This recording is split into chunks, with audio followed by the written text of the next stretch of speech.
Welcome to join Indian air force classes friends. स्वागत है इस वीडियो में। आज मैं डिस्कस करने वाला हूं दिल्ली सल्तनत का पार्ट 2। यदि आपने पार्ट फर्स्ट नहीं देखा है तो मेरे इस चैनल की प्लेलिस्ट में जाइए और पार्ट फर्स्ट देखिए, आपका बहुत ही बेनिफिट होने वाला है। ठीक है फ्रेंड्स, यह है वीडियो आपकी एयरफोर्स, नेवी, एनडीए, एसएससी सभी एसएससी के द्वारा कराए गए सभी एग्ज़ाम तथा रेलवे एनटीपीसी के लिए बहुत ही महत्वपूर्ण रहने वाली है। तो फ्रेंड्स, यदि आप नए हो तो चैनल को जरूर सब्सक्राइब करिएगा और एक लाइक करिएगा और एक हिस्ट्री रिलेटेड ग्रुप में भी शेयर करिएगा, जिससे हमारी यूट्यूब फैमिली और भी मजबूत हो सके और मैं अच्छा आपको कंटेंट दे सकूं। ठीक है फ्रेंड्स, तो बिना देरी के वीडियो स्टार्ट करते हैं। तो बने रहिए, वीडियो को अंत तक जरूर देखिएगा। फर्स्ट क्वेश्चन है हमारा, बलबन ने राजस्व का सिद्धांत कहाँ से ग्रहण किया? फर्स्ट ऑप्शन है सासनी पर्सिया से, सेकंड ऑप्शन है चगताई से, ऑप्शन नंबर सी है खिलजी से, ऑप्शन नंबर डी है ममलूक से। ठीक है, तो बलबन ने राजस्व का सिद्धांत कहाँ से ग्रहण किया? तो फ्रेंड्स है कि आपका ऑप्शन नंबर ए सासनी पर्सिया से। ठीक है, सासनी पर्सिया से, ऑप्शन नंबर ए इसका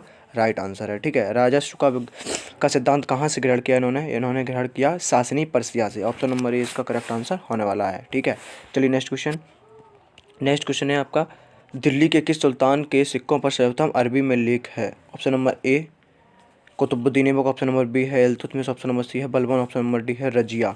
ठीक है, तो दिल्ली के किस सुल्तान के सिक्कों पर सर्वप्रथम अरबी में लेख है, अरबी में लिखा गया है? तो इसका right answer option number B Iltutmish. ठीक है, इल्तुतमिश इसका करेक्ट आंसर होने वाला है। ठीक है, चलिए नेक्स्ट क्वेश्चन है, रजिया सुल्तान की विफलता का प्रमुख कारण क्या था?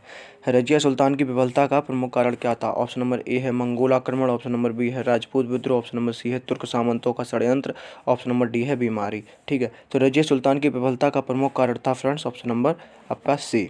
ठीक है, ऑप्शन नंबर सी मतलब तुर्क सामंतों का षड्यंत्र। ठीक है, तुर्क सामंतों का षड्यंत्र इसका राइट आंसर होने वाला है। ठीक है फ्रेंड्स, तो इसका सी आंसर करेक्ट है। चलिए नेक्स्ट क्वेश्चन है 25, इल्तुतमिश द्वारा सत्ता ग्रहण करने का क्या आधार था? ऑप्शन नंबर ए है वह ऐबक का दामाद था, ऑप्शन नंबर बी है उसने बल प्रयोग से सत्ता ग्रहण की थी, ऑप्शन नंबर सी है दिल्ली के तुर्क अमीरों व सैन्य अधिकारियों ने उसका चयन किया था, ऑप्शन नंबर डी है लाहौर स्थित अमीरों द्वारा वह चयनित हुआ था। तो इसका right answer option number C, Delhi के तुर्क अमीरों व सैन्य अधिकारियों ने उसका चयन किया था। ऑप्शन नंबर सी इसका करेक्ट आंसर होने वाला है। ठीक है, चलिए नेक्स्ट क्वेश्चन है क्वेश्चन नंबर 26, निम्नलिखित व्यक्तियों ने भारत में विभिन्न समय पर राज्य किया, उनके राज्य के सही क्रम का निम्नकूटों में से चयन कीजिए। पहला है शेरशाह, दूसरा है अकबर, ऑप्शन नंबर सी, तीसरा है अलाउद्दीन खिलजी, ऑप्शन नंबर चौथा है रजिया सुल्तान। ठीक है, इसको आपको करना है। चलिए next question number 29, Qutubuddin Aibak की दानशीलता की प्रशंसा करते हुए किसने उसे हातिम ताई कहा है? ठीक है, हातिम ताई कहा है, यहाँ पे हातिम द्वितीय नहीं है, हातिम ताई है। ठीक है, तो ऑप्शन नंबर ए है Al Beruni, option number B है Ibn Battuta, option number C है मिनहाज, ऑप्शन नंबर डी है सफ़ीम। ठीक है, तो किसने उसे हातिम ताई कहा है? तो इसका राइट आंसर है friends option number C, Minhaj ने। ठीक है, मिनहाज ने कहा है हातिम ताई, तो इसका सी करेक्ट आंसर होने वाला है। चलिए नेक्स्ट क्वेश्चन है आपका क्वेश्चन नंबर 30, दिल्ली के सुल्तानों में पहला शासक जिसने मंगोलों से देश की रक्षा के लिए एक सुनिश्चित योजना बनाई और दृढ़ता के साथ उसका पालन किया। ऑप्शन नंबर ए है बलबन, ऑप्शन नंबर बी है इल्तुतमिश, ऑप्शन नंबर सी है Firoz Shah Tughlaq, option number D है इब्राहिम लोदी। ठीक है, तो इसका करेक्ट आंसर है ऑप्शन नंबर ए बलबन ने। ठीक है, बलबन ने एक सुनिश्चित योजना बनाई और उसका दृढ़ता से पालन किया। ठीक है, चलिए नेक्स्ट क्वेश्चन है क्वेश्चन नंबर 31, किसके शासनकाल में चिश्ती संप्रदाय की लोकप्रियता काफ़ी बढ़ गई थी? Option number A Shahjahan, option number B है अकबर, ऑप्शन नंबर सी है जहांगीर, ऑप्शन नंबर डी है औरंगजेब।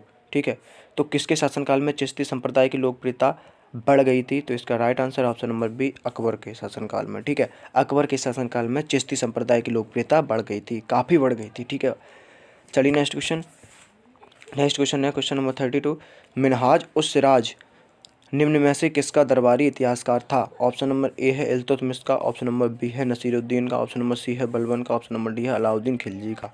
ठीक है, तो मिनहाज उस सिराज निम्न में से किसका दरबारी इतिहासकार था? तो 32 का right answer option number C Balban का। ठीक है, बलबन का दरबारी इतिहासकार था, तो ऑप्शन नंबर सी इसका करेक्ट आंसर होने वाला है। ठीक है, चलिए नेक्स्ट क्वेश्चन है क्वेश्चन नंबर 33, निम्नलिखित इतिहासकारों से जिसने कहा था कि भारतवर्ष में मुस्लिम प्रभुसत्ता का वास्तविक श्री गणेश इल्तुतमिश से होता है, किसने कहा था? ऑप्शन नंबर ए है ABM हबीबुल्लाह ने, ऑप्शन नंबर बी है KM निज़ामी ने, ऑप्शन नंबर सी है RP त्रिपाठी ने, ऑप्शन नंबर डी है आशीर्वादी लाल ने।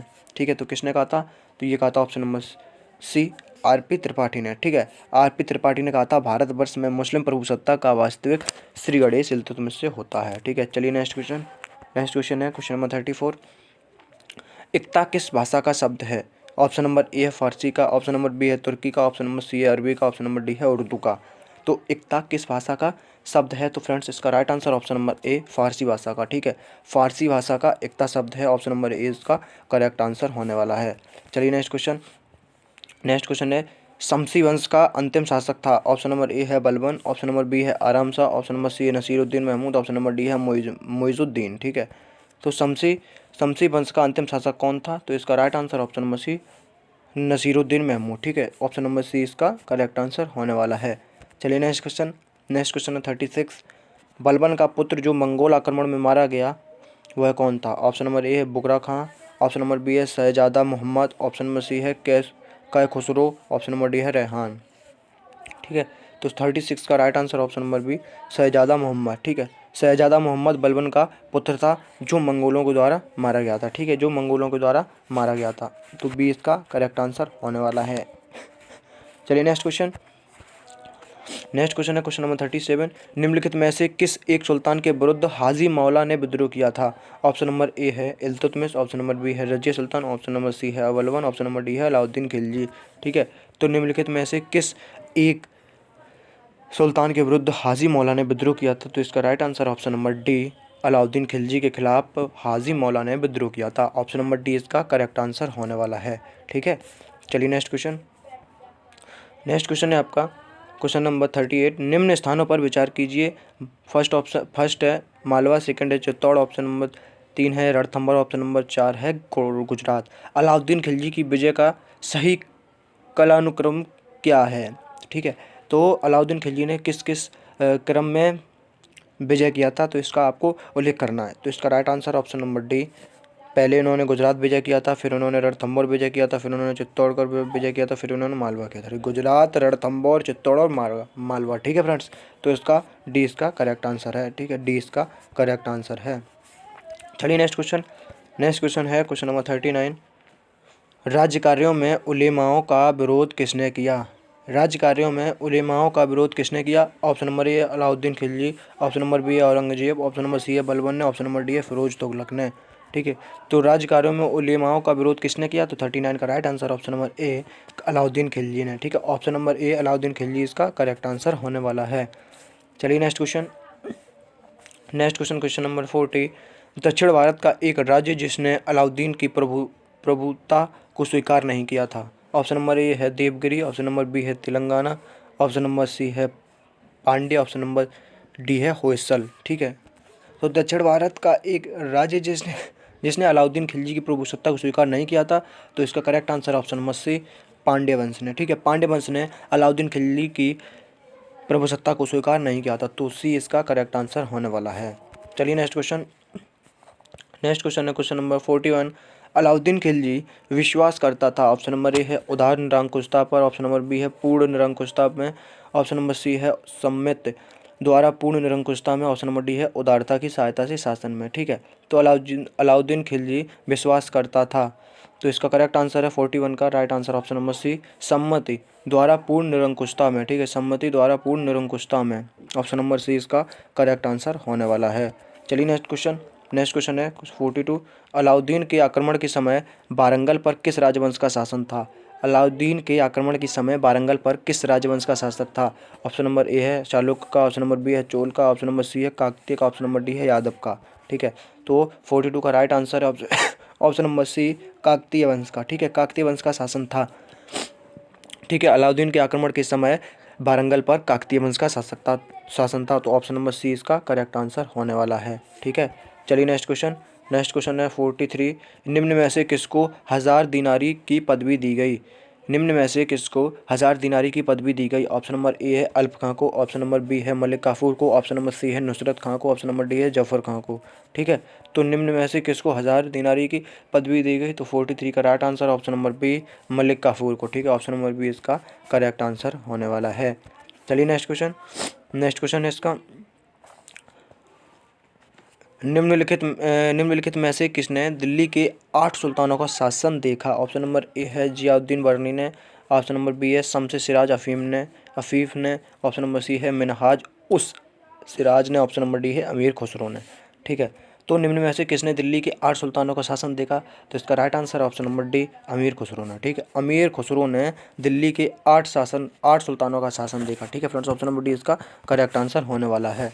चलिए नेक्स्ट क्वेश्चन है 46। अलाउद्दीन के गल्ला बाजार का प्रथम अधिनियम संबंधित था? ऑप्शन नंबर ए है सेना की नियुक्ति से, ऑप्शन नंबर बी है सभी प्रकार के गल्लों का भाव निश्चित करने से, ऑप्शन नंबर सी है सरकारी गोदामों में गल्ला एकत्रित करने से, ऑप्शन नंबर डी है गल्ला परिवहन करने वाले व्यापारियों से। ठीक है, तो 46 का राइट आंसर है ऑप्शन नंबर बी सभी प्रकार के गल्लों का भाव निश्चित करने से, ऑप्शन नंबर बी इसका करेक्ट आंसर होने वाला है। ठीक है, चलिए नेक्स्ट क्वेश्चन है क्वेश्चन नंबर 47। अलाउद्दीन खिलजी के आर्थिक आदेशों का प्रमुख उद्देश्य था?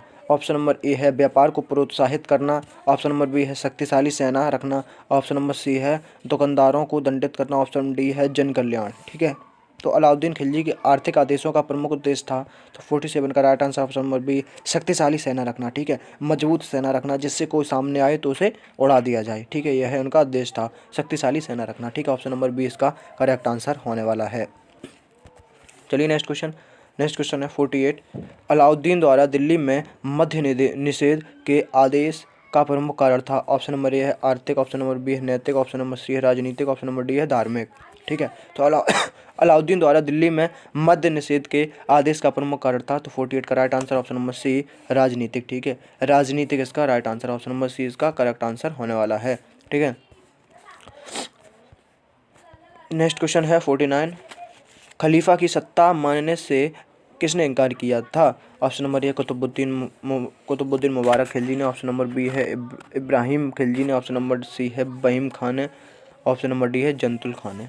ठीक है, तो खलीफा की सत्ता मानने से किसने इनकार किया था? तो इसका right answer option number A Qutbuddin Mubarak Khilji ने। ठीक है, ऑप्शन नंबर ए इसका करेक्ट आंसर है। चलिए नेक्स्ट क्वेश्चन है question number 50।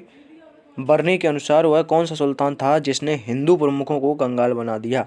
Option number A Alauddin Khilji ने, ऑप्शन नंबर बी है मोहम्मद तुगलक ने, ऑप्शन नंबर सी है बलबन ने, ऑप्शन नंबर डी है कुतुबुद्दीन मुबारक खिलजी ने। ठीक है, तो बरनी के अनुसार वह कौन सा सुल्तान था जिसने हिंदू प्रमुखों को कंगाल बना दिया था? तो 50 का right answer option number A Alauddin Khilji ने। ठीक है, अलाउद्दीन खिलजी इसका राइट आंसर है, ऑप्शन नंबर ए इसका करेक्ट आंसर होने वाला है। चलिए नेक्स्ट क्वेश्चन है निम्नलिखित में से किस सुल्तान ने सर्वप्रथम स्थायी सैन्य बल का गठन किया? ऑप्शन नंबर ए इल्तुतमिश ने, ऑप्शन नंबर बी है बलबन ने, option number C Alauddin Khilji ने, ऑप्शन नंबर डी है मोहम्मद बिन तुगलक ने। ठीक है, मोहम्मद बिन तुगलक ने। तो 51 का राइट आंसर है option number C Alauddin Khilji ने। ठीक है, अलाउद्दीन खिलजी ने सर्वप्रथम स्थायी सैन्य बल का गठन किया था, तो सी इसका करेक्ट आंसर होने वाला है। चलिए नेक्स्ट क्वेश्चन और इस वीडियो का लास्ट क्वेश्चन 52। अमीर खुसरो किसका समकालीन था? अमीर खुसरो किसका समकालीन था? ऑप्शन नंबर ए है बलबन का, option number B Alauddin Khilji का, ऑप्शन नंबर सी है गयासुद्दीन तुगलक का, ऑप्शन नंबर डी है इन सभी का। ठीक है, तो अमीर खुसरो किसका समकालीन था? तो 52 का right answer option number D इन सभी का। वह बलबन के भी शासन में रहा, अलाउद्दीन के भी शासन में रहा और गयासुद्दीन तुगलक के भी शासन में रहा, तो इसका डी ऑप्शन इसका करेक्ट आंसर होने वाला है। तो फ्रेंड्स, वीडियो पसंद आई हो तो लाइक जरूर करिएगा, एक स्टडी रिलेटेड ग्रुप में भी शेयर करिएगा जिससे हमारी यूट्यूब फैमिली और हमारा जो जॉइन इंडियन एयरफोर्स फैमिली है वो अधिक मजबूत हो सके। और फ्रेंड्स, वीडियो कैसी लगी आपको आप कमेंट बॉक्स में बताइएगा और आप ये बताइएगा कि आपको कौन से टॉपिक पर वीडियो चाहिए वो भी आपको मिलेगी। ठीक है फ्रेंड्स, तो चलते हैं, आज के लिए इतना ही। जय हिंद।